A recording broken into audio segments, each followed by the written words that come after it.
Hello and welcome in. Heard every week on the amateur radio bands all around the world, broadcast on low-power AM and FM stations all across the United States, and one of the first podcasts on the internet, we are This Week in Amateur Radio, the worldwide premier amateur radio and technology news magazine and bulletin service of the air. Here are the stories for release around the earth as we come to air with edition number 1398 of This Week in Amateur Radio.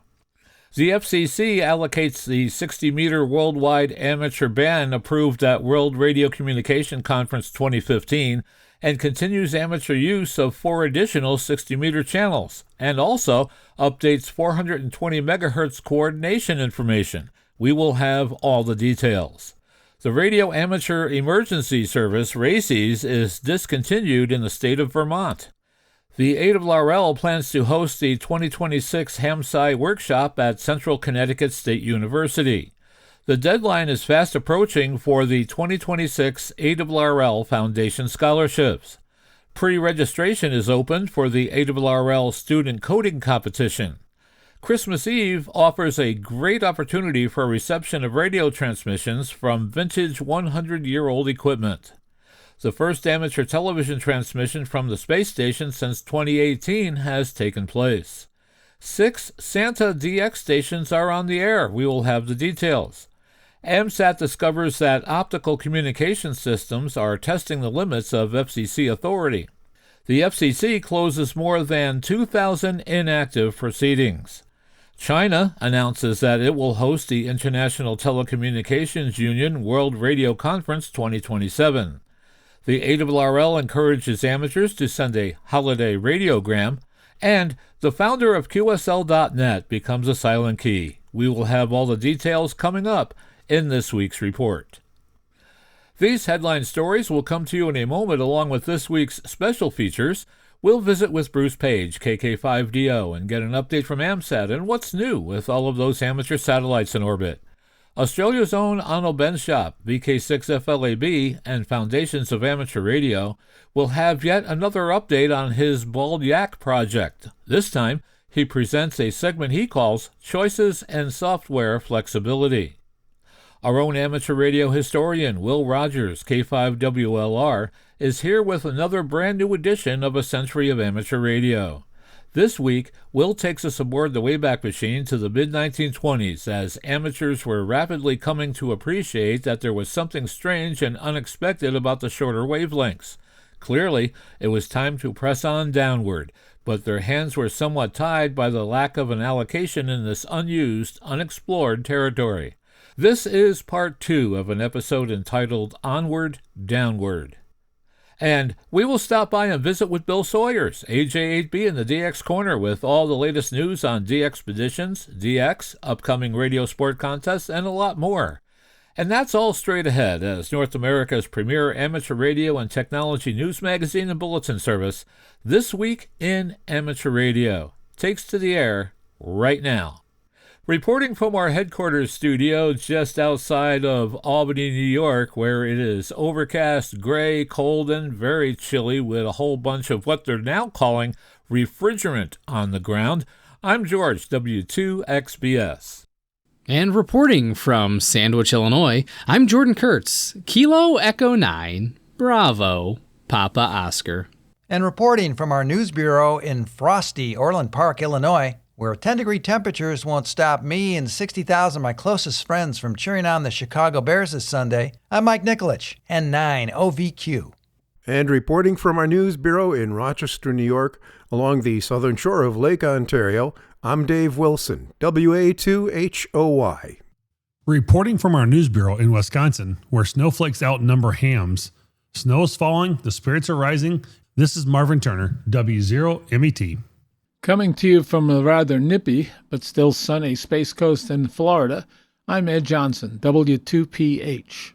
And reporting from our Troy, New York News Bureau, where we're just getting ready for Santa, I'm Eric, Kilo Delta 2, Romeo Juliet X-Ray.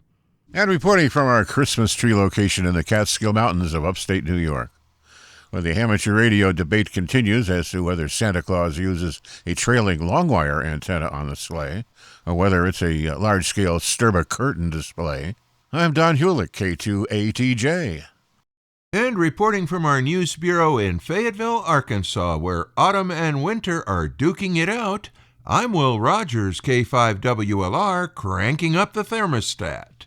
Today's edition of This Week in Amateur Radio is 100% human. Leading off our news this week, the Federal Communications Commission on December 9, 2025, released a long-awaited report and order adopting a new amateur radio spectrum allocation in the 60-meter band that was approved for worldwide use on a secondary basis at the World Radio Communications Conference in the 2015 Final Acts. With all the details you need to know about the new band, we go to ARRL headquarters where John Ross, KD8IDJ, files this special report. The Commission also agreed with the ARRL petition to continue to allow amateur operations on 4 existing 60-meter channels outside the international allocation with a full 100 watts. The new rules will go into effect 30 days after publication in the Federal Register, when amateurs may then begin using the allocation. Specifically, the Commission allocated 5351.5 through 5366.5 kilohertz 60 meters to the amateur service on a secondary basis with a permitted power of 9.15 watts ERP. The Commission also authorized amateurs to continue using 4 existing channels outside of the 5351.5 to 5366.5 kilohertz band, centered on 5332, 5348, 5373, and 5404 kilohertz on a secondary basis with a permitted power of 100 watts ERP. There are no antenna restrictions, but antenna gain must be used to calculate the ERP. The 60-meter allocation is available to amateurs holding a general class or above license. The maximum permissional signal bandwidth is 2.8 kilohertz. Amateurs are cautioned, though, that this allocation is strictly on a secondary basis, and amateurs must avoid interfering with non-amateur stations using this spectrum. This obligation includes the responsibility to monitor for such stations using appropriate receiver bandwidths. The FCC emphasized that allowing amateur operations in this band while fully protecting incumbent primary federal operations is our priority, and even intermittent interference in this band could jeopardize important federal operations. I'm John Ross, KD8IDJ. The Commission left open ARRL's 2017 petition for rulemaking to implement this World Radio Communication Conference allocation in docket RM-11785, stating that we expect the Commission may address any necessary power adjustments for the new 15 kilohertz international allocation in that proceeding.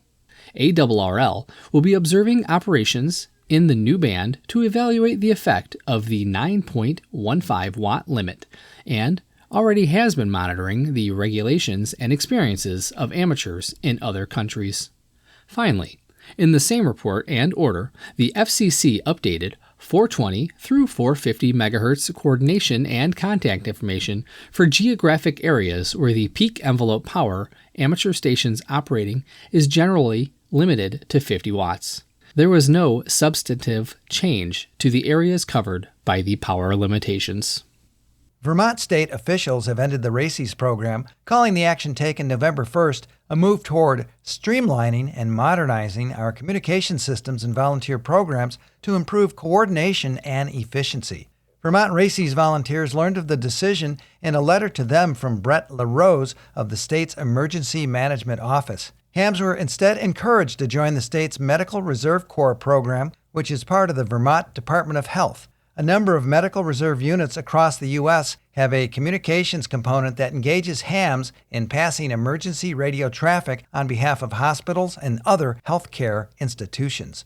In a letter shared on Facebook by the Green Mountain Wireless Society and other Vermont ham clubs, LaRose wrote that the decision does not reflect the quality of volunteers, but was a move toward greater efficiency. He added, "Your contributions to our state have been invaluable." You are listening to This Week in Amateur Radio, available as an on-demand stream from Spotify, Deezer, and wherever podcasts are available.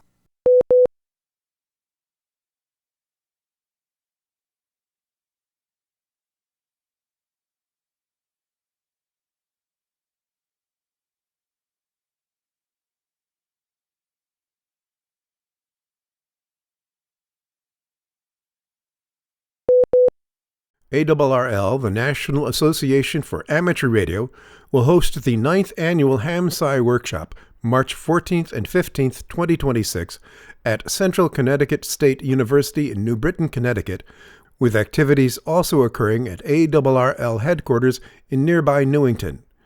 With a close-up look at the workshop, we go to John Ross, KD8IDJ, with this report. Organizers for the Ham Radio Science Citizen Investigation HAM-SCI community are working hard to put together a memorable event that will bring together amateur radio operators, citizen scientists, students, and professional researchers. The 2026 theme, Discovering Science Through Ham Radio, highlights the vibrant intersection of amateur radio and scientific discovery.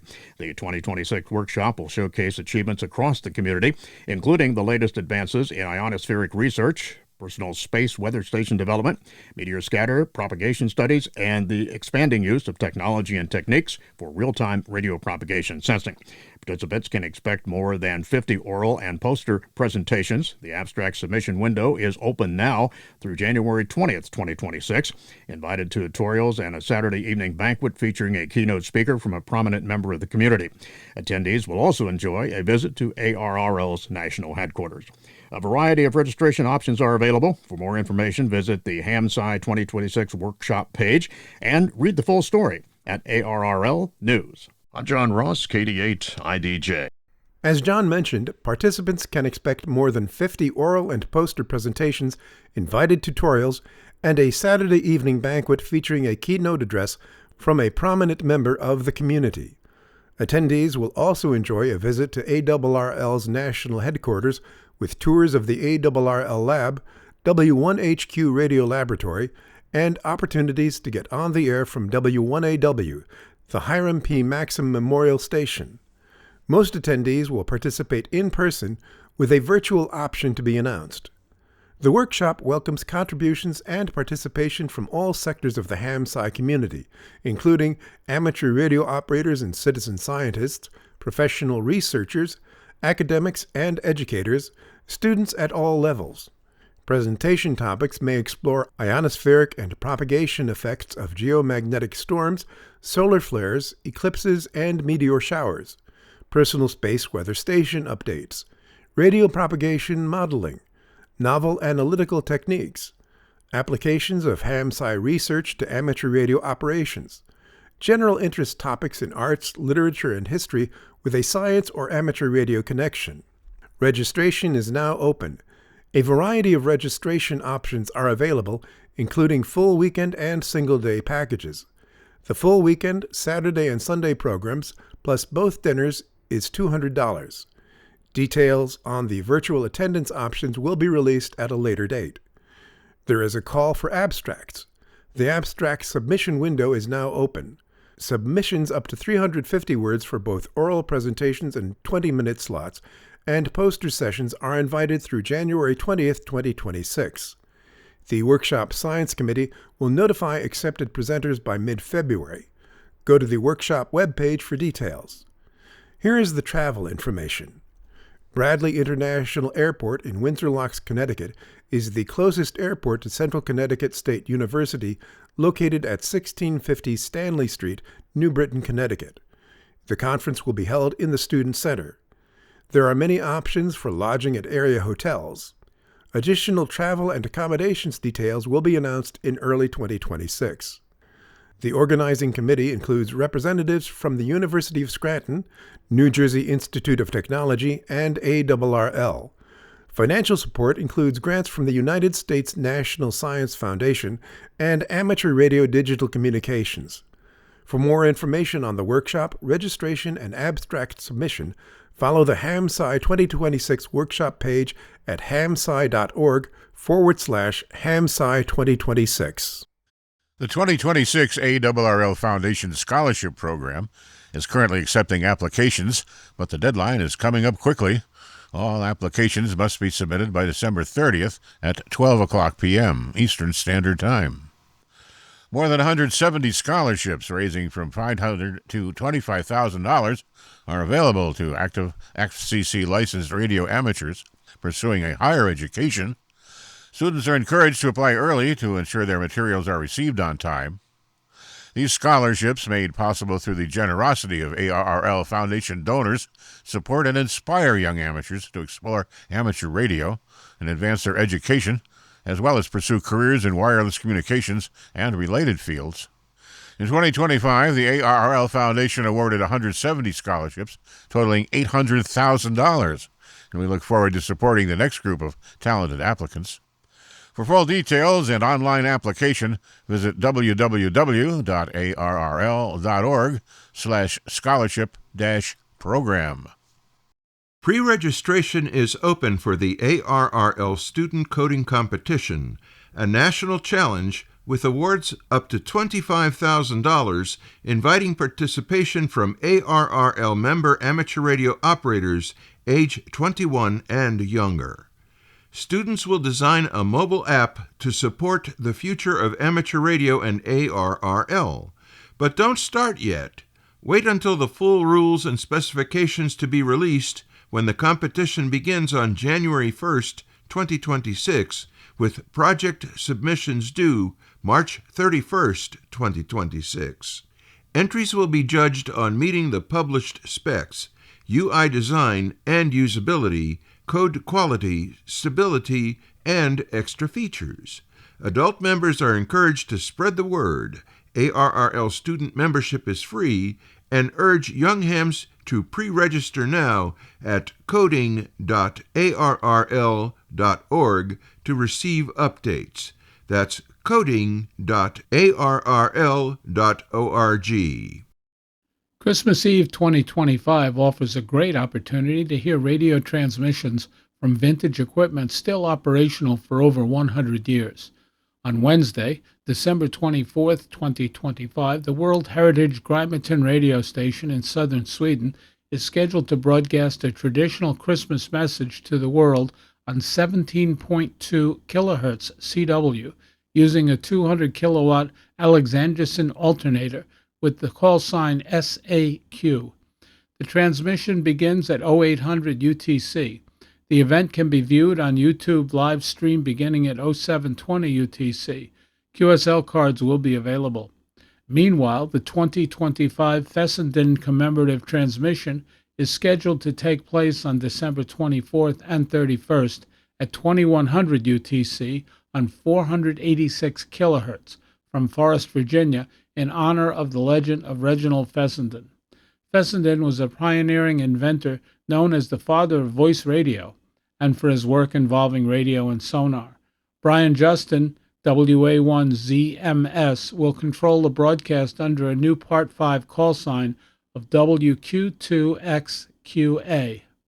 The first ham television transmission from the International Space Station since 2018 occurred on October 18, 2025. As part of an ISS contact with the first Radford Samel Scouts Group in the United Kingdom, ham TV was utilized in addition to FM voice over onboard amateur radio equipment. ARRL has uploaded a compilation of video feeds received from ground stations all over Europe.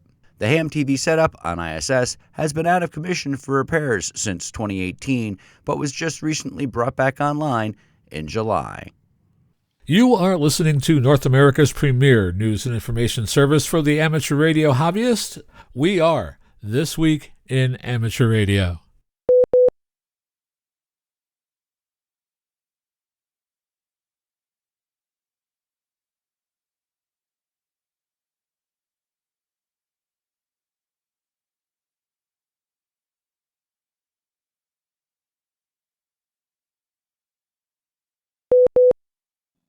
Shanghai will host the next Quadrennial Radio Communication Assembly and World Radio Communication Conference, or WRC 27, from October 11th through November 12, 2027. This marks the first time the event will be held in Asia. Every 4 years, the World Radio Communication Conference reviews and revises the International Telecommunication Union's radio regulations, the international treaty governing the use of the radio frequency spectrum, and associated satellite orbits. During the 4-week conference, ITU member states will consider the results of technical studies and adopt decisions that shape the future of spectrum for a wide range of radio communication services and applications, including mobile, satellite, radio location, radio astronomy, and space research services that support lunar communications, the ITU said. WRC-27 will be a defining moment in making universal, meaningful connectivity a reality, said ITU Secretary General Doreen Bogdan-Martin. The conference will make critical decisions about sharing spectrum and satellite orbit resources efficiently and equitably on Earth and in space in ways that benefit all of humanity. Over 4,000 delegates are expected to attend the WRC-27 and RA-27 meetings. In addition to ITU's 194 member states, representatives from sister United Nations agencies, regional telecommunications organizations, and ITU radio communications sector members will participate as observers. As the first country in the Asia-Pacific region to host the WRC, China highly anticipates the successful convening of this grand event, said Li Licheng, Minister of Industry and Information Technology of China. We will fulfill our obligation as the host country in accordance with ITU's rules and regulations, and work together with all ITU member states to present to the world a radio communication event that fosters win-win cooperation and yields fruitful outcomes.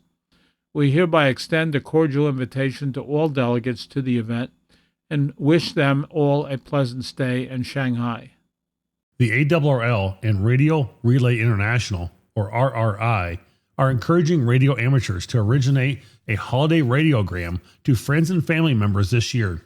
The tradition of sending a Christmas radiogram should have a nostalgic feel that fits the holiday season well, wrote Radio Relay International Chairman James Wades, WB8SIW, in the December edition of the National Traffic System Letter, a monthly newsletter of ARRL's National Traffic System.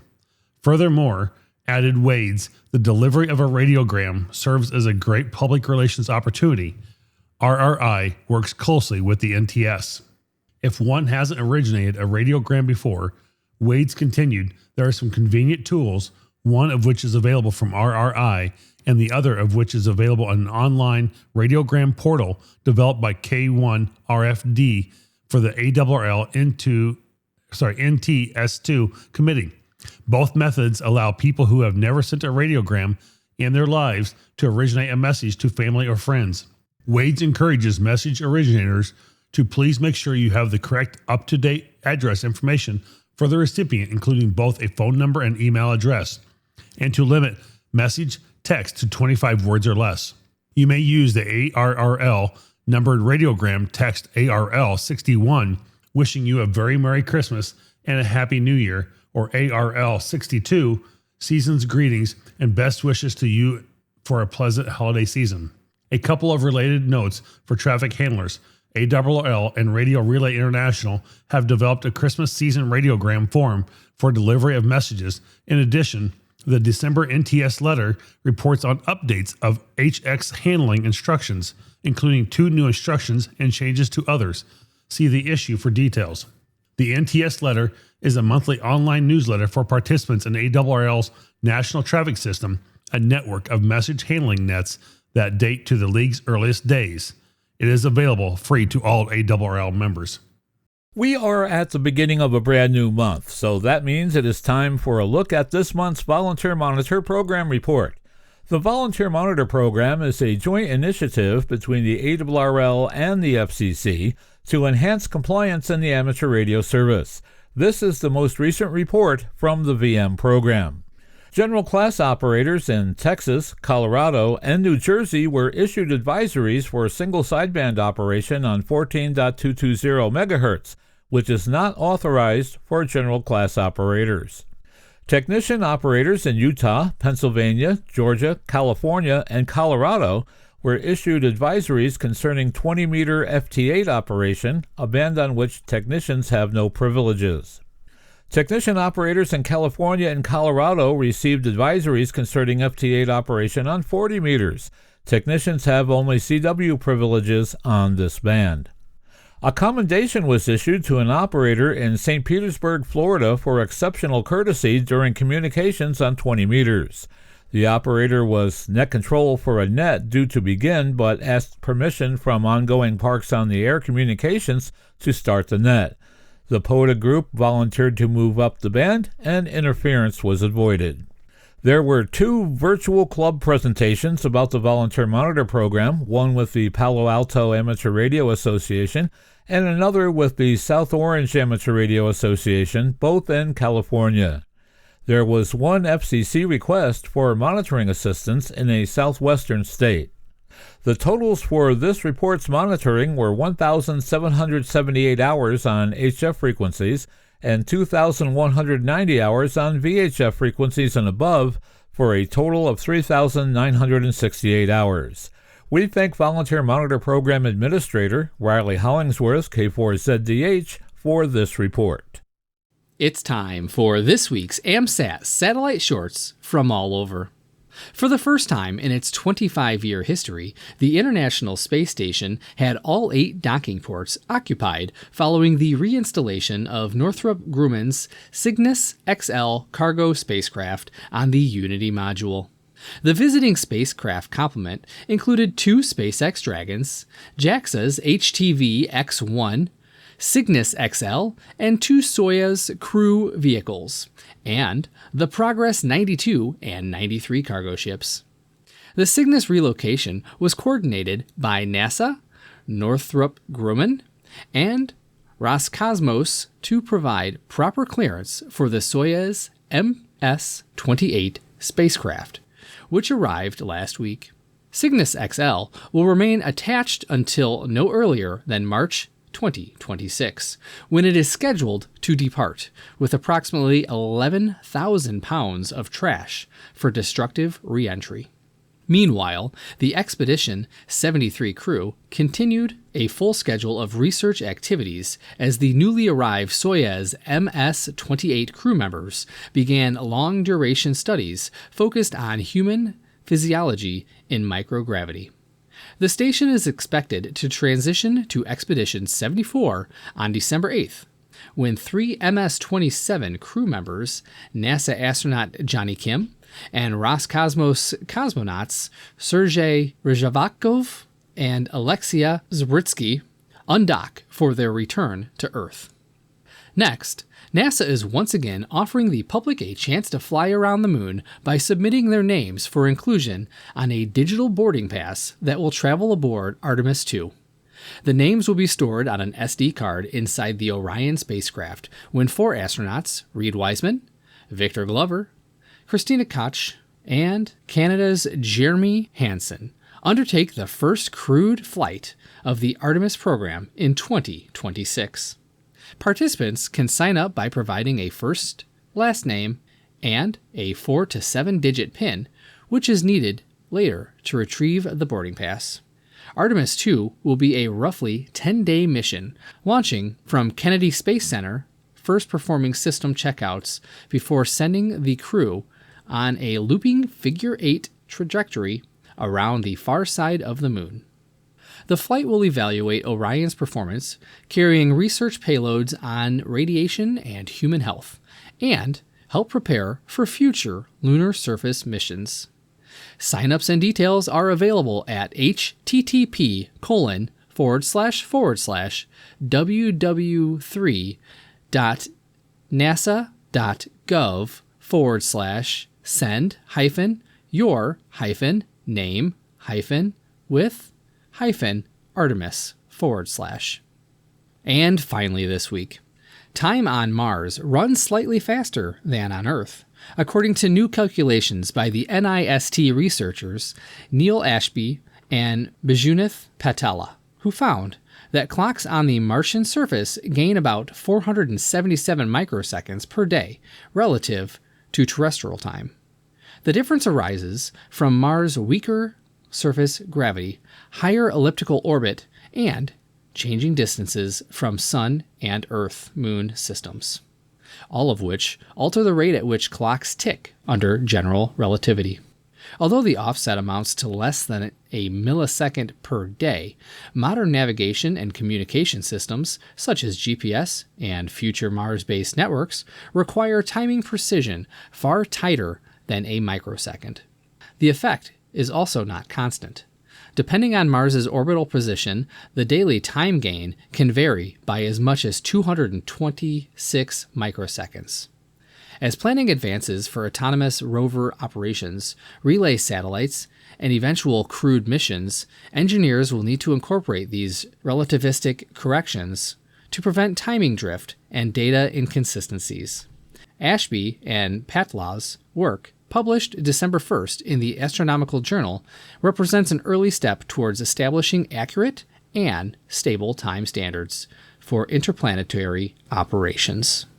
You are listening to This Week in Amateur Radio, available to download as a podcast from anywhere on the web podcasts are available.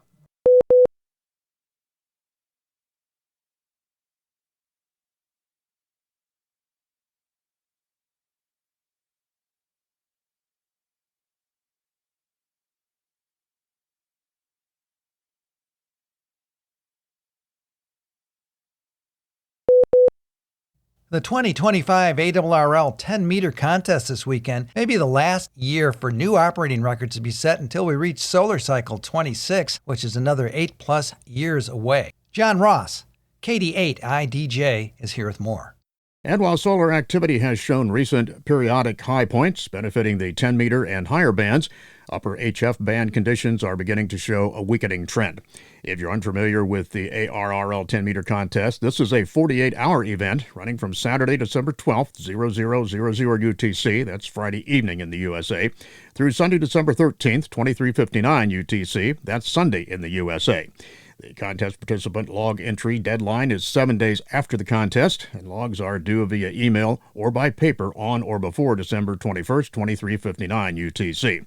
This event is condensed into just the 10-meter band with 3 mode combinations of CW only, phone only, or a mixed category of phone and CW.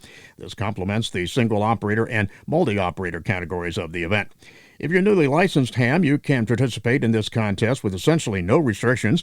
If you're a technician class licensee, you may operate CW from 28.0 to 28.3 megahertz and phone from 28.3 to 28.5 megahertz up to 200 watts PEP.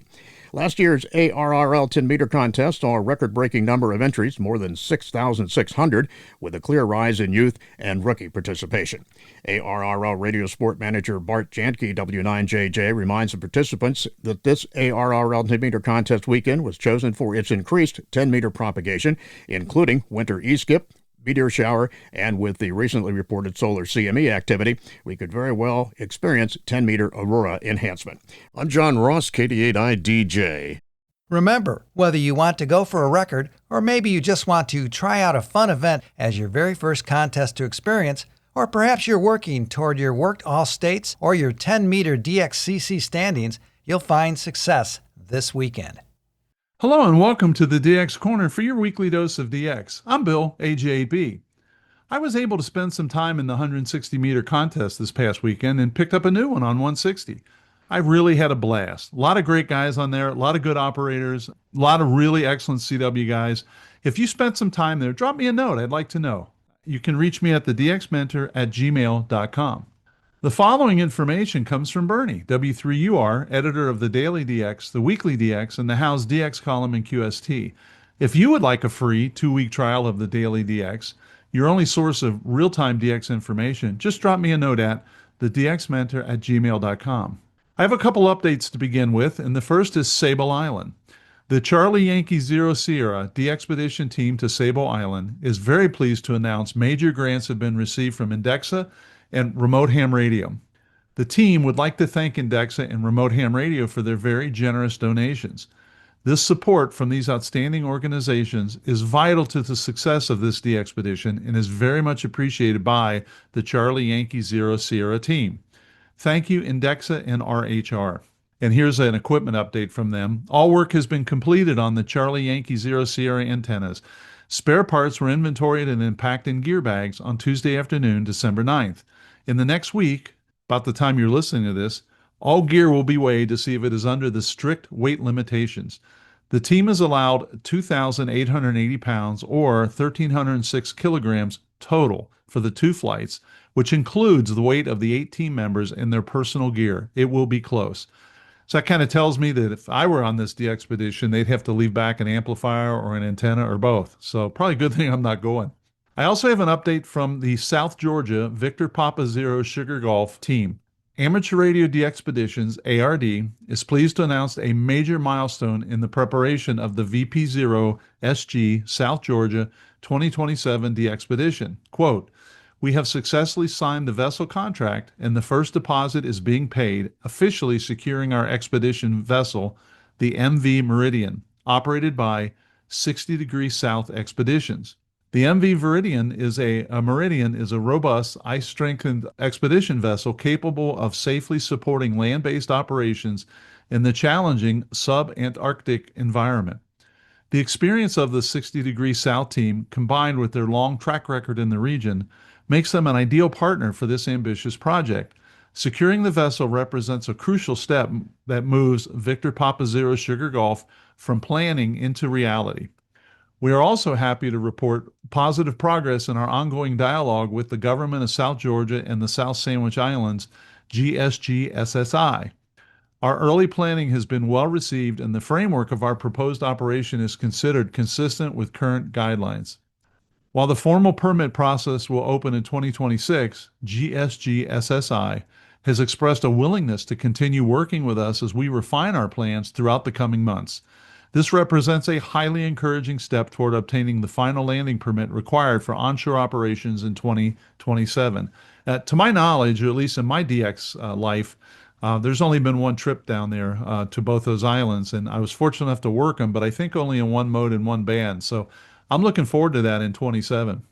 From Tango Golf, which is Guatemala, we have the following. Tango Golf 9 stroke Alpha Fox 4 Charlie Zulu will be on the air, quote, holiday style, December 7th to January 5th, mostly digital modes on 40 through 10 meters. He will upload his log to LOTW, EQSL, and Club Log. We have an update on South Sudan activity. YI-1 Delta Zulu, also known as Zulu 81 Delta, DAIA, his contract with UN-WFP in South Sudan runs until March 10th of 2026, with a possible 11-month extension pending approval.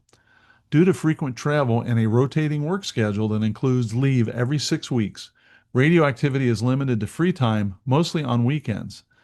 He is currently in Istanbul and will return to Juba on December 15th and could be very active as Zulu 81 Delta the following weekend. That's not common, so if you get a chance to work Zulu 81, you should do that. We have a new prefix from Trinidad and Tobago.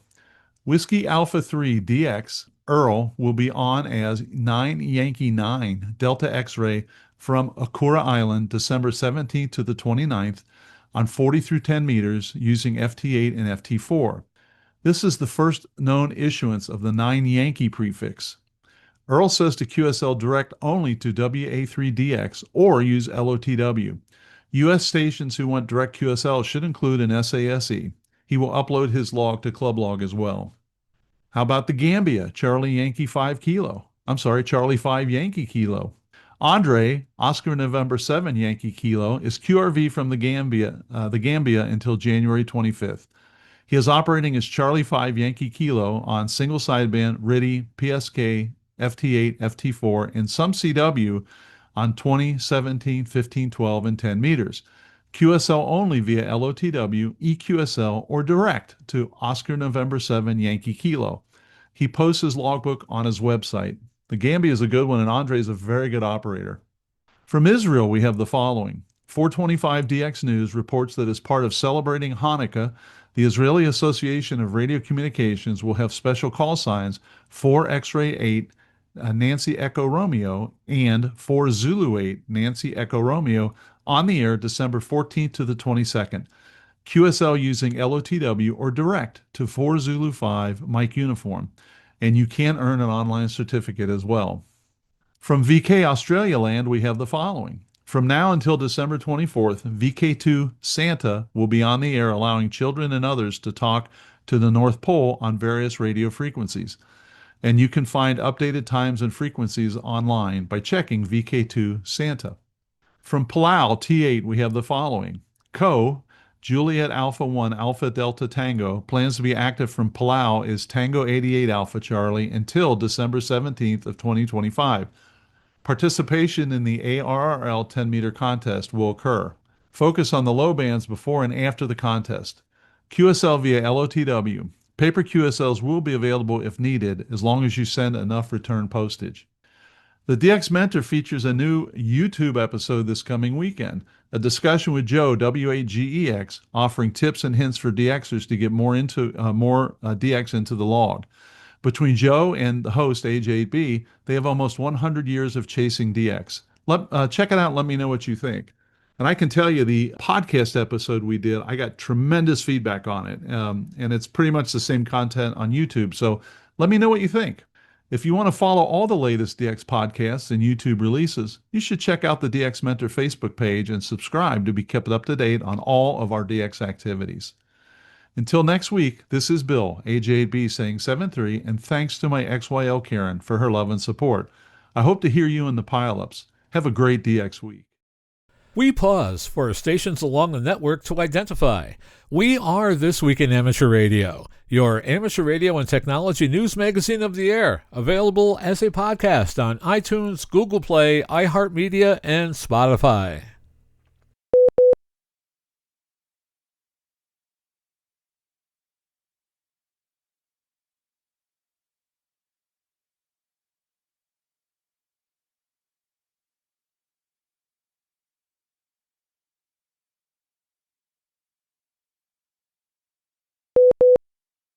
Welcome to the 48th segment of Ham Radio History, a century of amateur radio. Ham's organizations, events, inventions. I'm Will Rogers, K5WLR. Our appreciation goes out to Chris Cadella, W2PA, for permitting us to use his website as we prepare these segments.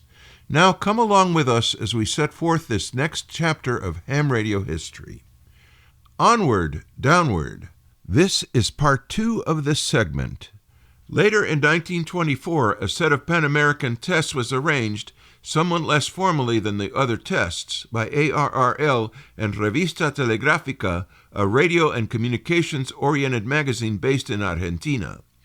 There was a burgeoning interest in radio across the continent, providing a wide readership. South American amateurs often use shortwave phone transmissions from KDKA and WGY to fine-tune their receivers. During the tests, South and North American stations would alternate transmitting before and after midnight Eastern Time respectively, each night for 11 nights in late May. There was no appeal for absolute quiet as there had been in the transatlantic tests, and transmitting stations were instructed to make up their own 8 to 10-letter code words to send, changing them each night. As the test ran, another new but unrelated international record was set. Station CB8 in Buenos Aires worked 2AC in Gisborne, New Zealand on 22 May without a prearranged schedule, completing the first two-way contact between the two continents. Carlos Bragio, the CB8 operator, had been participating in the Pan American test that night when at 4 a.m. he heard 2AC calling him. They remained in QSO for over 2 hours. The 6,400-mile contact beat the previous record of 4,600 miles set by 6CEU in Hawaii and WNP, the Macmillan Polar Expedition, just before the previous year's transatlantic tests. CB8 was the only station reported heard in North America as of June and was also heard in Europe.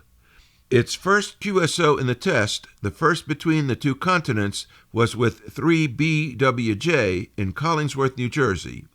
In all, 9 U.S. stations worked CB8, including John Reinhardt's at 1XAM, who also succeeded in sending a message that was received by several amateurs in Argentina, Brazil, and Chile. Dr. Albert Hoyt Taylor, Superintendent, Radio Division, U.S. Naval Research Laboratory, had been active in the ARRL since its beginning. Before the war, he wrote several QST articles about QSS, signal fading phenomena, while a professor at the University of North Dakota, where he also operated stations 9YN and 8XN. Now in his position with the Navy, Taylor acknowledged the pioneering work of amateurs in exploring the short waves. Furthermore, he wrote, "Most of us in this laboratory have been amateurs in the past, And, since that condition appears to be never fully eradicated by subsequent experience, we feel at heart that we are still amateurs in many respects. Taylor's new laboratory at Bellevue in Washington, D.C., commissioned the previous July, had only recently begun operating. Now in the air in spring of 1924 with call sign NKF, the new lab's priority was shortwave testing in cooperation with amateurs, often working them day and night. In his article, Taylor called for expansion of that cooperative effort, offering frequency measuring ability and a free exchange of information and techniques. The Navy's interest in shortwaves was not exactly new. Battleships had been equipped with 150-meter capability since 1917, and they had experimented with waves as short as 5 meters, where they observed that the production of standing waves and the influence of reflections, opticals, etc. is very marked. The lab's work now concentrated on designing transmitters capable of very precise frequency control and stability and producing signals free of harmonic content, mainly to allow their use with other transmitters in close proximity, such as existed aboard ships. This put their work at the pinnacle of the radio art in 1924. NKF transmitted ACCW. CW produced with AC on the plates of the oscillator tubes, similar to how Leon Deloy had operated from French 8AB during the transatlantic tests and first QSOs. One advancement the Navy lab had made was rectifying the full wave of the AC supply within the master oscillator itself, permitting oscillations to continue even during the period when the alternated current supply was passing through zero. For Taylor, producing a stable frequency free of lilt and warble was of the utmost importance, more important than increasing power, since a signal that wandered about became increasingly difficult for a receiving operator to copy, no matter how strong it might be. It was this lack of frequency control that had spawned the long CQs that everyone complained about, just as in the early Spark days. CW communication on short waves can only be considered a success when you can get your man with a short, brief call, wrote Taylor. His lab had recently constructed a transmitter that could operate down at 80 meters with frequency control as steady as that of a long wavelength signal. For a receiver, they favored a super heterodyne design tailored specially for CW, with a very stable oscillator that was carefully isolated from all other circuits. Another source of instability, one that also caused harmonics, was overdriving the tubes, which he called undue forcing, for getting higher power. A large number of amateurs operating near 1500 kilohertz were being copied at NKF on their first harmonic at 3000 kilohertz, often more strongly than on the fundamental frequency. Several forms of interference also hindered the use of short waves emanating from faulty electric power lines and equipment, and from government and commercial high-power stations. Taylor acknowledged that the Navy ARC transmitters were a particular problem. These were high-power devices used to produce CW signals using a continuous arc as a negative resistance element to form a tuned oscillator circuit. They had been in use before the war but became largely obsolete after the development of vacuum tubes. An example of this can be found in Radio Engineering, Second Edition, by Frederick Terman, McGraw-Hill, New York, 1937, on page 7. But since these installations were so expensive, it would be a while before they would be replaced. Nevertheless, the Navy was committed to curing the evils of the high-power shore station, according to Taylor, and was working on purifying their transmissions to some degree until funds could be appropriated to replace them with tube transmitters. Aside from transmitted signals, poorly designed broadcast receivers were also to blame. Echoing the amateur's common complaint, he agreed that the average broadcast listener expects to get Rolls-Royce performance out of a flivver set. Taylor was most impressed by the strength of signals at 100 meters, 3000 kilohertz, where the intensity of signals is so great that I am forced to conclude that these waves do not follow at all the ordinary laws of transmission. And there was also a strange variation in strength with distance, with some wavelengths carrying better by day and others by night. Relating an understanding just then gaining acceptance, he concluded, "This would indicate that there is so complete a reflection of these waves at some upper and probably ionized layer of atmosphere that they travel not as an ordinary radio wave, but more as a wave confined between two parallel planes. While the Navy was already cooperating in tests with amateurs, Taylor worried that many hams could not tune down to the short waves, and that others, when hearing NKF call them, suspected they had done something wrong and would not answer. Historically, the amateurs' relationship with the Navy had not been an entirely smooth one.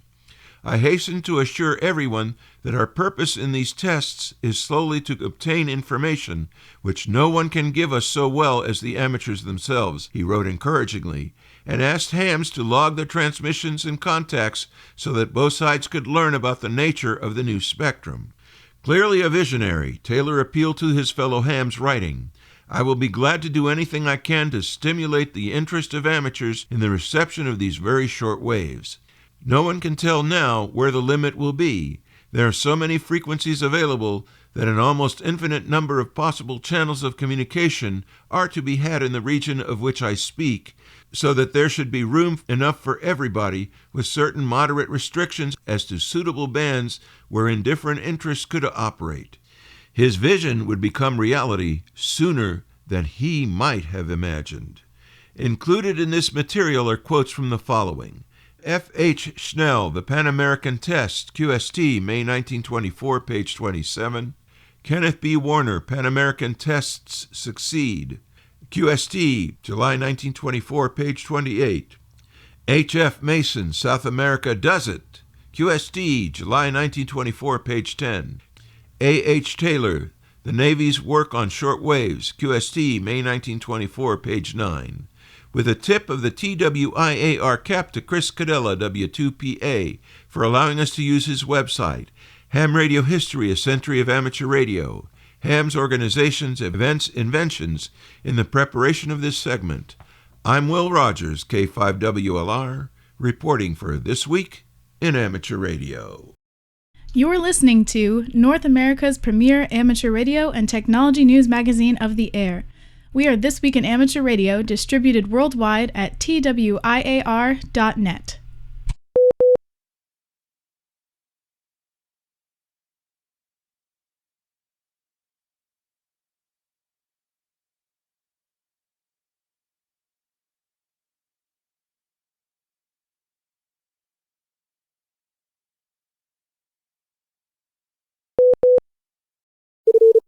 Foundations of Amateur Radio. Let's start with an observation. I'm a geek, have been all my life. Since my early teenage years, that evolved as a predilection for computing. As you might already know, I became a radio amateur to essentially get away from computing. The reality turned out to be something else entirely. I discovered that the time of combining radio and computing had already begun when I joined the community. Like the evolution from spark gaps through valves, transistors, and integrated circuits, radio has come to encompass software, least of which through SDR, or software-defined radio. Why least? Over the years, I've attempted to explain some of my fascination and wonder with software, but one aspect I've been unable to convey succinctly is the scope of software. I'm not talking about the fact that you can find software inside your microwave oven, your car, your bathroom scales, but that hints at what underlies the phenomenon. If you're not familiar with spreadsheets, imagine a blank piece of paper with a grid drawn on it. Inside each square or cell, you can put anything you want. A number, a label, a picture, a web address, a formula, a color, borders, you name it. Your imagination is pretty much the only limiting factor. Now here's where it gets fun. Once you've filled in the first cell, the next one follows. What this means is that once you've made the first decision, the next one becomes a little easier. Every time you make a decision, the number of options you have open to you become less and less, or to use another word, constrained. So what, you ask? Well, unlike a sheet of paper with a grid, a spreadsheet allows you to add rows and columns at any point in your document. Doing that reduces the constraints you have more options open to you. You can also add sheets or even start a completely separate document. In other words, you have a playground open to you that is infinitely flexible. Writing software is like that, with bells on. Now, I'm not going to tell you to start learning how to write software, though truth be told, there's lots of things to like, and admittedly frustration that comes with doing so. Let's talk about that frustration. Once you make the first decision, the next one is more constrained. So if you start with a blank sheet, you have infinite possibilities. Writing software is exactly like that. Here's the frustration. What's the first thing you should decide? Because once you do, your options become reduced. So, Bold Yak. If you're unfamiliar, the Bold Yak project aims to create a modular bidirectional and distributed signal processing and control system that leverages GNU radio. That little phrase hides a lot of complexity, but it already contains some constraints. GNU radio is one. Distributed is another, and so on. Let me share with you what my semi-blank piece of paper looks like. I've been quietly working on an idea to use my Pluto SDR to listen to amateur radio repeaters. Not just one, all of them, across 2 meters and 70 centimeters. I came up with this idea as a real-life project that I'd like to implement with whatever Bold Yak is, or becomes. It has all the bits I care about right now. Multiple frequencies, something that goes well and truly beyond what my Yaesu FT857D can do. It taxes my skill set, it gives me something to make tangible, and it hopefully moves the needle on the Bold Yak project. So here's some variables to consider. The Pluto SDR has a computer on board. There are reports that people have run GNU radio programs on the Pluto itself. This is attractive because the amount of data involved with monitoring 2 meters and 70 centimeters simultaneously is likely to exceed that of the USB port on the device. However, what I don't know is how much actual computing resources doing this will take to achieve, and if a Pluto could actually do this. To give you an example, imagine a massive fire hose of data coming into my software, and then processing that. Between the memory and CPU constraints, I can't just decode the stream for each repeater, likely duplicating a whole bunch of calculations. While that consideration is on the table, decoding a dozen narrowband FM streams implies a dozen copies of the FM decoder software. Ideally, this would be one actual piece of software, used a dozen times, rather than a dozen separate copies that will individually be maintained if something changes. For example, once I've built this, I might realize that I need to implement FM de-emphasis, a technique implemented in FM broadcasting to, among other reasons, manage artifacts associated with transmitting a signal over FM, perhaps a topic for another day. When you write software, you do not want to have copies of the same software in multiple places. To use a spreadsheet equivalent, it's like putting a tax rate in multiple places across your document rather than storing it in a cell and referring to it in other formulas. That way you can change it once and all the calculations will automatically be correct. Same deal with writing software, especially if that software is intended to be used for more than a once-off. While that's going on, let me introduce another variable. I have a Pluto SDR, but the whole point of Bold Yak is that I cannot assume that you have one. It's one of the reasons I chose GNU Radio as the basis of this project. While it's unreasonable to expect that a traditional amateur radio transceiver can decode more than one repeater, the same system could potentially be used to decode multiple Morse code signals, something that should be more than possible, essentially replacing the FM decoder with a Morse decoder, which brings up an example of another variable. How wide do you make the channels? How do you define them? How do you make it possible to modify these without having to update the software, so an end user can modify something on their screen and see the result. At this point, you might notice a couple of things. I have not got any answers. I also don't have all the questions. It's unlikely I'll ever have all the questions, let alone answers, since the nature of this software thing is flexibility. Now, to bring this in full circle, when I say that SDR or software-defined radio isn't just the box that you connect to an antenna, it's the possibilities that this brings, the sheer volume of options that this opens you up to. Now it's your turn. What questions does this bring for you? What sense of wonder can you bring to the table? And what opportunities does this expose you to? I'm Ono, Victor Kilo 6, Foxtrot Lima, Alpha Bravo. Know someone who's been curious about amateur radio but hasn't taken the leap yet? The ARRL Technician Class Live Video Course for Ham Radio Licensing is a convenient 2-day online course for prospective hams to earn their first license. Taught by ARRL Education Specialist Wayne Green, KB4DSF, this immersive instruction runs December 20th and 21st, 2025. Includes a Technician Class Prep Book by ARRL National Instructor Gordon West, WB6NOA, and 1 year of ARRL membership. The course breaks down everything needed to know to pass the technician exam in bite-sized lessons. By Sunday afternoon, you'll be amazed by how much you have learned and how comfortable you feel about taking the exam, said Green. Attaining your amateur radio license will open a whole new world of communication adventures. Encourage your friends, family members, club prospects, and community volunteers to take the step into amateur radio. Share with them the types of experience you enjoy as a ham, from exploring communications and technology, public service and global connection, to traditional shortwave radio, digital modes, satellites, and emergency communications. Enrollment is available now in the ARRL store for a special introductory price of $99. If you know someone ready to begin their amateur radio journey, steer them to this excellent start.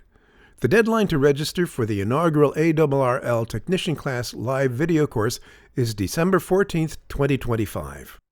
We pause for stations along the network to identify. We are This Week in Amateur Radio, available as a direct download on our website at www.twiar.net.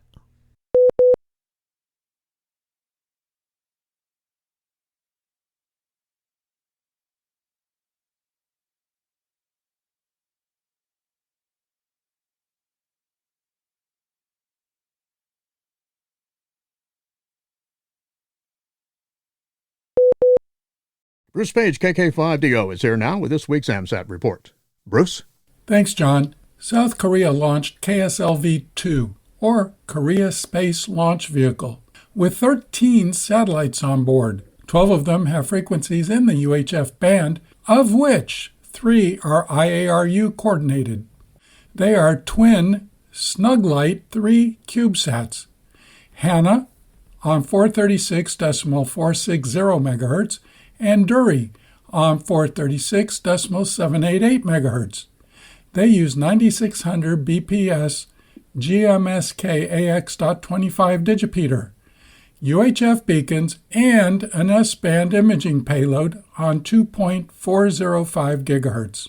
The third satellite is Spire-1 on 436.650 MHz up and 2.425 GHz down. If you're interested in listening to one of the other satellite downlinks, you can find Jack 3 and Jack 4 on 436.300 MHz, BEE 1000 on 436.500 MHz, PERSAT 1 on 437.125 MHz, K-Hero on 436.165 MHz, and INHA ROSAT on 437.665 MHz. This is Bruce Page, KK5DO. Back to you, John. And thanks, Bruce, for that report. It is time for this week's look at the solar weather report and the terrestrial propagation forecast. Solar activity reached high levels this past week when region 4299 produced an M1.1 minor flare on December 6th. Shortly after, the region produced an M8.1 strong flare also on December 6th.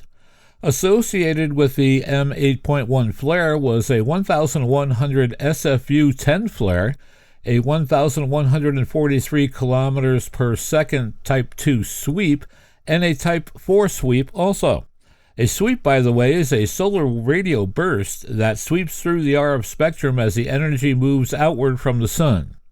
Some development was observed around the leader spot of region 4299, while slight decay was noted among the trailer spots. Regions 4296 and 4294 remain the largest of the visible disks, but have only produced C-class activity in the past 24 hours. Only minor changes were observed among the other numbered active regions, and activity is now moderate. Coronal mass ejection activity was observed from both M-class flares. A slow Earth-directed CME was observed from the M1.1 flare, and a faster full halo Earth-directed CME was observed from the 8.1 flare. According to spaceweather.com, it touched off a G2 moderate geomagnetic storm on December 10th, which was subsiding as of the morning on December 11th. Solar wind parameters reflected a disturbed near-Earth environment throughout the reporting period. The total interplanetary magnetic field averaged 7 NT until December, when a magnetic transient arrived and pushed it to 13 NT. Solar wind speeds showed little reaction to the magnetic transient, averaging 375 kilometers per second throughout the reporting period.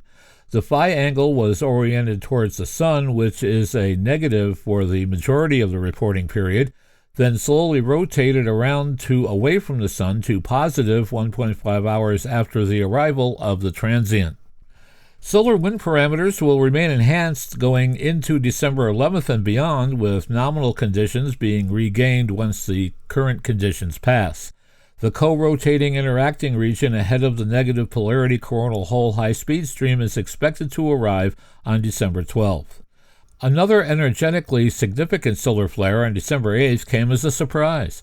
Given the speed of the ejected particles, the CME was expected to hit Earth on December 9th. However, they apparently traveled to Earth along a longer path and arrived on December 10th.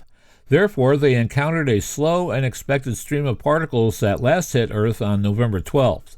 The result of the encounter between the slow and fast particle streams was a so-called reverse shock, which occurred at around 2000 UTC on December 10th, which triggered a G2-class geomagnetic storm. However, these storms are usually short-lived, and apart from the unusual, irregular, and interesting developments, they did not have significant consequences. So, in summary, solar activity remains high and the state of the ionosphere reflects this. However, the fact that the conditions for shortwave propagation are different from previous cycles is another story. Every 11-year cycle is different. For more information concerning radio propagation, visit the ARRL Technical Information Service, read A Quick Guide to HF Propagation Using Solar Indices, and check out the propagation page of Carl Wetzel-Swab, K9LA. For customizable propagation charts, visit the VOACAP, that's Victor Oscar Alpha Charlie Alpha Papa, the VOACAP Online for Ham Radio website. Just ahead in radio sport this week, December 12th, the NCCC FT4 Sprint, that's digital. Also on December 12th, the weekly RIDI test, that's digital. December 12th, the NCCC Sprint, that's CW. And on December 13th and 14th, the ARRL 10-meter contest, that's CW and phone. And remember to check the ARRL contest calendar for more events and information in your area. Upcoming section, state, and division conventions, December 12th to the 13th, the Tampa Bay Ham Fest hosting the ARRL West Central Florida Section Convention. That's in Plant City, Florida. January 10th, Ham Radio University, ARRL New York City Long Island Section Convention. That's in Brookville, New York. And January 16th through the 17th, the Southwest Florida Regional Ham Fest, the ARRL Southern Florida Section Convention. That's in Fort Myers, Florida. As the U.S. regulator of non-federal radio spectrum, the FCC has become one of the most important overseers of commercial space activity. No satellite system can realistically gain access to the U.S. market without prior FCC approval and oversight. The agency licenses space and Earth stations and coordinates U.S. filings with the International Telecommunications Union. But optical communication systems, particularly optical ground stations, do not fit neatly within the FCC's statutory authority to regulate communications by wire or radio. Optical transmissions are not radio. Rather, free space optical communications, or laser communications, use optical wavelengths, generally in the near-infrared portion of the spectrum, to transmit data between user terminals. Traditionally, satellite communication systems have relied on radio frequency transmissions within designated spectrum bands to relay signals either between satellites or from satellites to Earth. While these systems remain reliable and widely used, RF spectrum has inherent limitations, most notably finite bandwidth, increasing congestion, and atmospheric attenuation. Optical communications offer a different path. By transmitting optical wavelengths, typically in the near-infrared range, free space optical links can provide much higher data rates than RF. One key component is the optical ground station. Unlike a traditional RF ground station with a dish antenna, an optical ground station uses a telescope and optoelectric components to transmit and receive laser signals. Still, LaserComm possesses unique technical challenges. The same narrow beam that enhances security also imposes constraints. RF signals can blanket wide areas. Atmospheric attenuation also remains a major challenge to laser communications. Atmospheric attenuations such as dust, smoke, fog, haze, and inclement weather impair the technology's ability to transmit information. The FCC has long indicated that it does not have jurisdiction over optical intersatellite links because they do not involve RF spectrum. If the FCC lacks authority over LaserComm, it might be unable to apply licensing requirements, enforce technical standards, or impose other space access conditions such as orbital debris mitigation plans and post-mission disposal requirements. Uncertainty also carries real risks. Operators do not know whether FCC licensing will eventually be required, what conditions might apply, or whether or how the U.S. might ultimately coordinate internationally. Lack of clarity could also complicate global harmonization. Other jurisdictions may set their own rules, creating inconsistent standards. You're listening to This Week in Amateur Radio, available worldwide as a podcast from our web at www.twiar.net.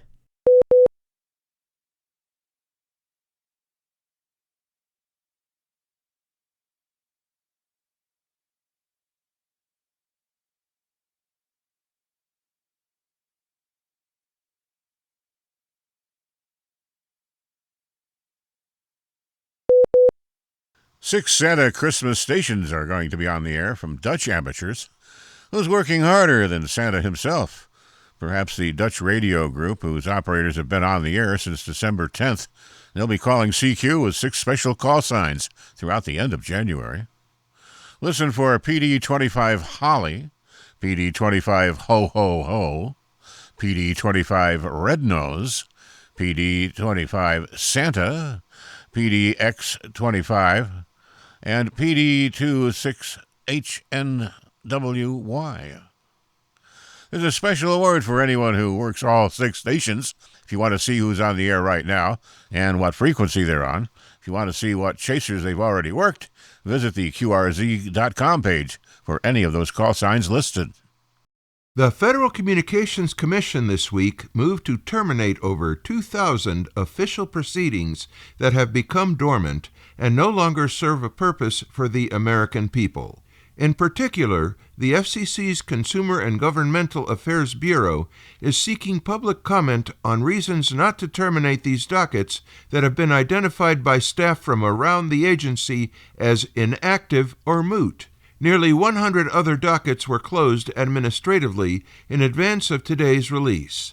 Although the FCC has moved to close dormant proceedings before, this is far and away the largest number of dormant dockets the FCC has ever sought to remove in a single proceeding, with the oldest docket teed up for termination dating back to 1991.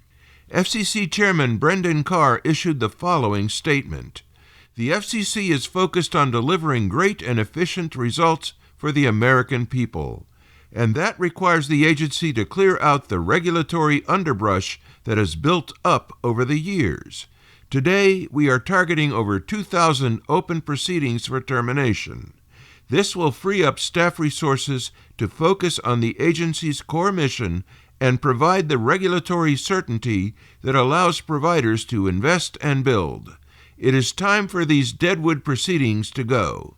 The dormant docket workstream established by today's public notice is distinct from the agency's ongoing delete initiative, which seeks to identify outdated and overly burdensome regulations that should be repealed. Closing dormant proceedings is a matter of good governance and helps provide the regulatory certainty needed for investments and deployments in communities across the country. In addition to the dockets listed in the Consumer and Governmental Affairs Bureau's public notice, the Bureau is also inviting the public to identify other dockets that may no longer be relevant and should be terminated. The FCC creates formal dockets in order to categorize public comments around certain interrelated policy questions. While this is an important tool in the agency's policymaking and public engagement efforts, too often there is not a commensurate effort to close out a docket after it becomes dormant, moot, or no longer useful. The Commission is working to improve agency efficiency by removing unnecessary rules and regulations. The agency has also ended the promotion of DEI to instead focus on carrying out its statutory mission, and the FCC's outstanding staff has returned to full-time in-office work." The recently released ARRL 2024 annual report outlines new and strategic paths aimed at inspiring youth while building on ARRL's 5 pillars that continue to support members and amateur radio worldwide. To tell us more about the recent annual report, we go to John Ross, KD8IDJ, who files this special report from League headquarters in Newington. Public service, advocacy, education, technology, and membership. With membership totaling over 137,000 at the end of 2024, ARRL stands as the world's largest organization of radio amateur, includes the first page of the report, which also notes that the membership retention rate has increased to 79.9%, up from 77.8% the previous year. ARRL President Rick Roderick, K5UR, in his message in the report, shares how a visit to an amateur radio club changed his life forever, providing a foundation on which to build his years of involvement and enjoyment of ham radio. In 2024, the Board of Directors decided to prioritize reaching out to the next generation to inspire them about their future in STEM, science, technology, engineering, and math, and how ham radio can be a part of their educational journey, said Roderick. This new third advocacy, which was unanimously approved by the Board of Directors at the July 2024 meeting, is critical to the future not only of ham radio, but also to this country's budding STEM professionals. Among the initiatives highlighted in the report are the free ARRL student membership programs launched in May of 2024 and significant growth for the ARRL Teachers Institute on Wireless Technology, which hosted a total of 85 teachers visiting from 31 states. The report also recognizes the ARRL donors contributed more than $2.1 million in 2024, fueling innovation, education, and investing in the future of amateur radio. The ARRL Diamond Club program set a record, raising over $1 million for the first time in the history of the program, which provides critical unrestricted revenues for ARRL programs above what membership dues can cover.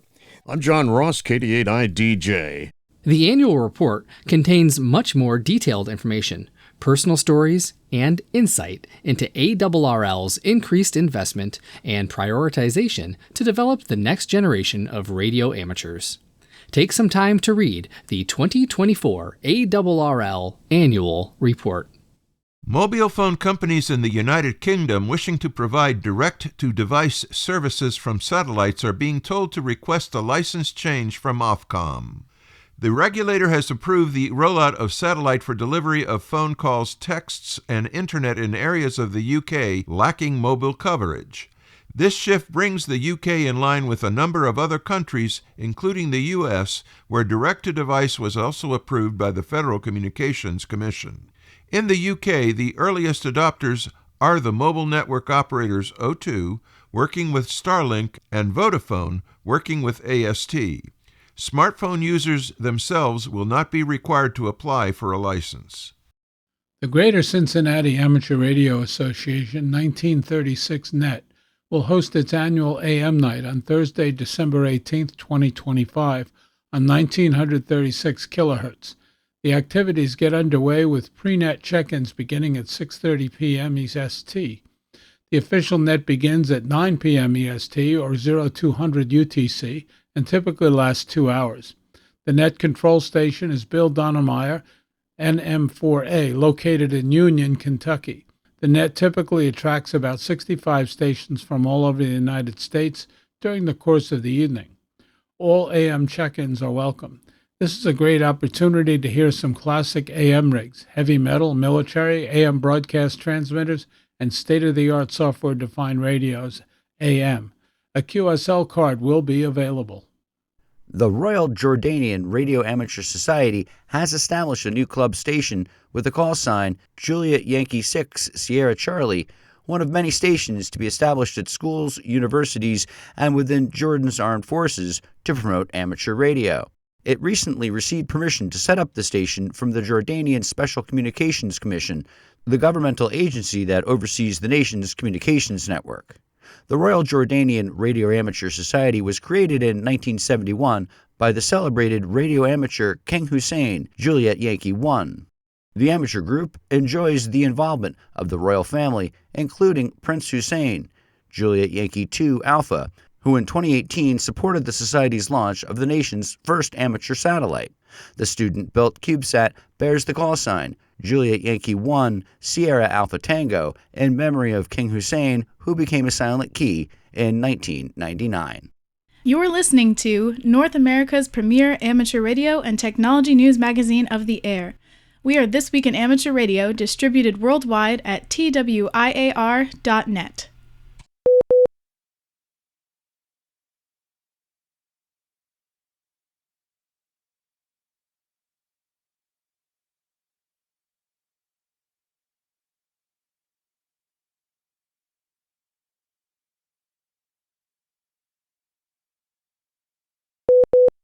Registration is now open for the 2026 sessions of the ARRL Teachers Institute on Wireless Technology. The Teachers Institute is ARRL's professional development program designed to help classroom teachers elevate their STEM, or science, technology, engineering, and math programs through the use of wireless technology, and is a major part of ARRL's advocacy of inspiring youth. A full summer of sessions will be held at ARRL headquarters in Newington, Connecticut, as well as several sessions around the country. Be sure to check back often. More sessions will be added closer to summer. If you're interested in bringing the Teachers Institute to your area and know an administrator in your local schools, we would love to discuss the opportunity with them. To learn more, visit www.aarrl.org/TI. The Battle of the Bulge was Adolf Hitler's final major offensive on the Western Front. His attempt to repel the Allies from German-held territory did not succeed. On December 22, 1944, the Germans delivered an ultimatum to surrender to the Allies in Bastogne, Belgium, and the single-word response from U.S. General Anthony McCullough became one for the history books. His reply was, "nuts." That word forms the suffix of the special event station call sign being used by members of the Brussels Radio Club BXE. Station OR81NUTS will be on the air from Bastogne Barracks using CW and SSB on the HF bands until December 31st. For details, visit the station's QRZ.com page. An international slate of hams has been recognized by the Orlando Hamcation with its 2026 awards. Tony Malozzi, MD8 RTT of Lenexa, Kansas, has been named the Gordon West Ambassador of the Year. An aviation systems engineer and former YouTube host, Malozzi was recognized for what the awards committee termed his focused long-term support and promotion of the collegiate amateur radio program, an ARRL-sponsored program established to support and promote amateur radio among students in ham radio clubs at colleges and universities. Maluzzi was one of the 2 co-advisors of the program, along with his brother Andy, KK4LWR, who is also an ARRL Southeastern Division Vice Director. The 2026 Carol Perry Educator of the Year Award goes to Dr. Nathaniel Frissell, W2NAF, of Springbrook, Pennsylvania. Frissell, an associate professor of physics and electrical engineering at the University of Scranton, is the founder and lead organizer of HAMSCI, the Ham Radio Science Citizen Investigation Project. HAMSCI brings together professional scientists and radio amateurs to advance scientific research and understanding through amateur radio activities, encourage the development of new technology to support this research, and provide educational opportunities for the amateur community and the general public. Hamcation's Amateur Radio Hero Award for 2026 goes to the Indian amateur Ambarish Nag Biswas, VU2 JFA, custodian of the West Bengal Radio Club. He is being honored for his outstanding support of local and national emergency operations and law enforcement during life-threatening events where lives were saved by his actions. According to the awards committee, each of these nominees has demonstrated outstanding dedication to promoting amateur radio by using radio to share knowledge, educate, and provide vital communications. The Hamcation team congratulates each of them for their award and contribution they have personally made to amateur radio. The awards will be presented at the 2026 Hamcation Awards Banquet on Saturday, February 14th, whose keynote speaker will be the ARRL Senior Director of Marketing and Innovation, Bob Inderbitson, NQ1R. Bob will speak on the Discovering Radio Communications, sharing his vision for a more active and engaged amateur radio service and how the ham radio community can inspire others to develop a deeper understanding of wireless communications. Hamcation 2026 will be held from February 13th through the 15th at the Central Florida Fairgrounds and Expo Park in Orlando. It is sponsored by the Orlando Amateur Radio Club, an ARRL-affiliated club. In Germany, amateur radio may get an unintended boost following major restrictions that the nation's regulator has placed on the use of private mobile short-range handheld radios known as PMR 446.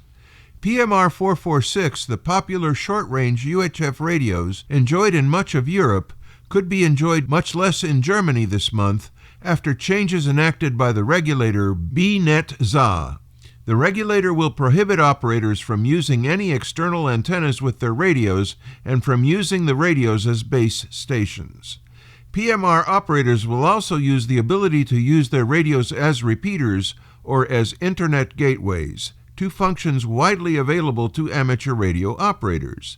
The PMR radios, which operate on 16 frequencies within the 446 MHz band, will only be permitted to be used for so-called peer-to-peer or person-to-person mode. Explaining these changes on his YouTube channel Funkwelle, the German word for radio waves, Art Konze, DL2ART, told viewers that he expected PMR operating to drop off by saying the only alternative that remains is to get into amateur radio. He went on to say that holders of the new N-Class entry-level license have the ability to use relays and Internet gateways and can communicate worldwide. Art reminded viewers that these changes closely follow similar restrictions placed earlier this year on Freenet, Germany's license-free personal mobile two-way radio service. Members of the Spokane County, Washington areas participated in a ground truth weather spotter communications event that took place on Saturday, December 6, 2025. The on-air exercise was designed to serve as an alternate to Skywarn Recognition Day, which was canceled this year by NOAA's National Weather Service. 9 stations collected and relayed 40 reports with information that included location, sky conditions, temperature, and wind speed and direction. Gordon Grove, WA7LNC, had the original idea for the exercise. It was a good, positive experience and exercise, he said, adding that members hope Skywarn Recognition Day resumes next year as they continue to provide assistance during bad weather conditions. Educators, do you want to send your students' computer programs to space with the European AstroPi Challenge? AstroPi, Mission Zero, and Mission Space Lab are now officially open for the 2025 and 2026 challenge. AstroPi is a European Space Agency education project run in collaboration with the Raspberry Pi Foundation and delivered nationally by the European Space Education Resource Offices. The project offers different levels of complexity. Mission Zero for beginners up to 19 years old to learn to write a simple program that will run in space. Mission Zero, well suited for beginners, offers a chance for young people to create a piece of pixel art and have it displayed for astronauts to see on 2 special Raspberry Pi computers called AstroPis aboard the International Space Station. The deadline for Mission Zero submissions is March 23, 2026. Mission Space Lab for more experienced coders up to 19 years old to carry out a scientific task using a program that will run in space. For more experienced coders, Mission Space Lab returns with a real-world scientific task calculating the speed of the ISS as accurately as possible using the AstroPi's sensors or camera. Teams of 2 to 6 young people need to write a Python program that collects data from the AstroPi computers on the ISS to perform this calculation. Every team that submits a program that compiles with the official guidelines will be awarded a participation certificate. The submission deadline for Mission Space Lab is February 16, 2026. The European AstroPi Challenge, or AstroPi for short, is a free educational project. It has 2 missions that young people up to 19 years old can participate in, depending on their programming abilities. Both missions use Python programming to create short computer programs that will be run on the International Space Station. The AstroPi School Project Platform offers educators a comprehensive suite of resources to engage students in space science and coding activities, as well as support and community engagement activities. We pause for stations along the network to identify. We are This Week in Amateur Radio, available as a stream to your favorite digital device on Spotify, TuneIn.com, Overcast, iHeartMedia, and wherever you download your podcasts.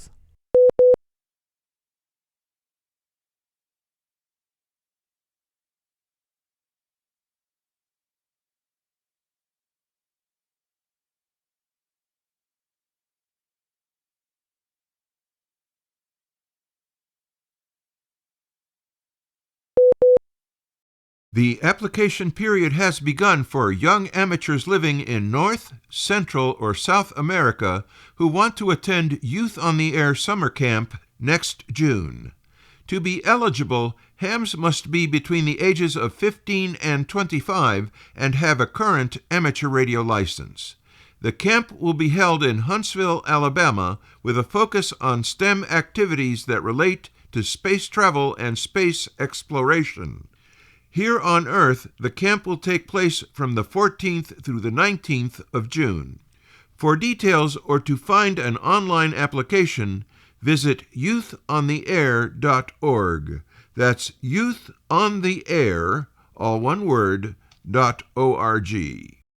South Korea recorded another significant achievement in its growing domestic space program with a successful nighttime launch of the Korea Space Launch Vehicle-II, known as Nuri, from the Naro Space Center in Gohang, South Korea. Liftoff occurred at 6:13 UTC on November 26, after a brief delay caused by an abnormal pressure sensor signal. After the anomaly was resolved, Nuri ascended smoothly and became South Korea's first orbital launch conducted during nighttime operations. The vehicle performed nominally throughout the ascent, completing stage separations on schedule and surpassing the 500-kilometer mark roughly 7 minutes after liftoff. Following the primary payload, Nuri deployed 12 CubeSats, 9 of which operate in the amateur UHF band. Of these, 3 satellites were fully IARU coordinated. The twin Snuglight 3 CubeSats, Hana on 436.460 MHz, and Duri at 436.788 MHz, developed by Seoul National University, each carrying a 9600 BPS GMSK AX.25 digipeater, UHF beacons, and an S-band imaging payload at 24,500 megahertz. These spacecraft support amateur radio training, GPS RO technology demonstration, and formation flying experiments. The third coordinated payload, Spirone, on 436.650 MHz and 2425.100 MHz from Sejong University, completes a environmental mission to detect marine plastic with a GMSK beacon and an S-band transponder intended for amateur radio experimentation. 6 additional CubeSats on the mission also used amateur band downlinks, but were not coordinated through the IARU. These include Jack 003, Jack 004, both on 436.3 MHz, BEE 1000 on 436.5, Persat 01 on 437.125, K-Hero on 437.165, and INNA ROSAT at 437.665 MHz. While uncoordinated, they remain the interest to amateur radio satellite observers, particularly during early beacon activity and commissioning efforts as teams work to establish first contact. For the amateur satellite worldwide community, the KSLV-II program demonstrates ability to deploy large numbers of small spacecraft, including coordinated amateur payloads. It's a promising development, expanding future rideshare opportunities and adding new signals to monitor across UHF and S-band. This Week in Amateur Radio is holding open auditions for news anchors for the weekly national worldwide amateur radio news service. If you have a good radio voice and can reliably read provided news copy, we are looking for you. This, of course, is an all-volunteer position. An amateur radio license is not required. You must have a high-quality microphone, headset mics are not used, and be familiar with audio editing software to record and edit your finished news stories before uploading. If you would like to try out for a weekly or bi-weekly anchor position with North America's premier amateur radio news on air and podcast, please send an email to our producer, George, W2XBS. You can include a sample MP3 of yourself reading news copy sent as an attachment to W2XBS77@gmail.com. That's whiskey, the number 2, X-ray Bravo Sierra 77@gmail.com. Be sure and use Anchor Audition in the subject line. Please include your phone number and a good window of time for a callback to discuss your submission and our operating logistics to see if This Week in Amateur Radio is a good fit for you. We hope to hear from you soon. And our final story this week. The founder of QSL.net and QTH.net websites, a ham well known for his technical expertise, has become a silent key. When Alan Waller, K3TKJ, created the QSL.net and QTH.net websites in 1996, he succeeded in expanding the universe of online information for his fellow amateurs. Alan, who got his license in 1962, made a name for himself over the years as a top contester, as someone well-versed in technical matters, and as a big fan of DXing on 6 meters. Diagnosed with non-Hodgkin's lymphoma, he became a silent key on November 30th. In 2002, Alan's contributions to amateur radio earned him the Dayton Hamvention Technical Excellence Award. In 2008, he retired from running his 2 websites, entrusting them to Scott, KA9FOX, so the resources could remain available. A statement on the QSL.net homepage recalled his lifetime of work, adding that Alan's pioneering spirit and technical achievements will be fondly remembered by friends and colleagues alike. Alan was 80 years of age. This Week in Amateur Radio is heard around the world on nets and great repeater systems like our newest affiliates, the K2IWR repeater on 147.180 MHz in Cortland, New York, and the K2MST repeater on 443.150 MHz serving all of Syracuse, New York. We welcome them aboard the vast This Week in Amateur Radio network of repeaters and nets around the world. If your net or repeater carries This Week in Amateur Radio, why not let us know about it, and we'll give you a free promo here on the air. All you need to do is put all the details into an email and give us the repeater call sign, frequency, area served, and the days and times that you carry This Week in Amateur Radio, and send it off in an email to w2xbs77@gmail.com. We'd be happy to hear from you. That address, once again, is w2xbs77@gmail.com. We hope to hear from you real soon. Many of the news and information items heard in this edition of This Week in Amateur Radio have been provided by the American Radio Relay League, the ARRL Audio News Service, and the ARRL Letter, AMSAT, the Radio Amateurs of Canada, the Shortwave Listening Post, the Federal Communications Commission, the Radio Society of Great Britain, and Ofcom, the South African Radio League, the International Amateur Radio Union, the Wireless Institute of Australia and the Australian Communications and Media Authority, the New Zealand Association of Radio Transmitters, the Amateur Radio Newsline, the Rain Hamcast, Eric Guth, 4Z1UG and QSO Today, QRZ.com, the International Telecommunications Union, the 425DX News, Parks on the Air, and the Soda Reflector, and various news sources on the Internet. With special thanks to all our weekly news sources and to you, our listeners, that wraps up this edition of This Week in Amateur Radio. If you'd like to write to us, you can find everything you need, including archive editions of the news service, at our website at twiar.net. And now, for all of us at This Week in Amateur Radio headquarters and our news team around the world, this is Chris Perrine, KB2FAF, wishing you a 73.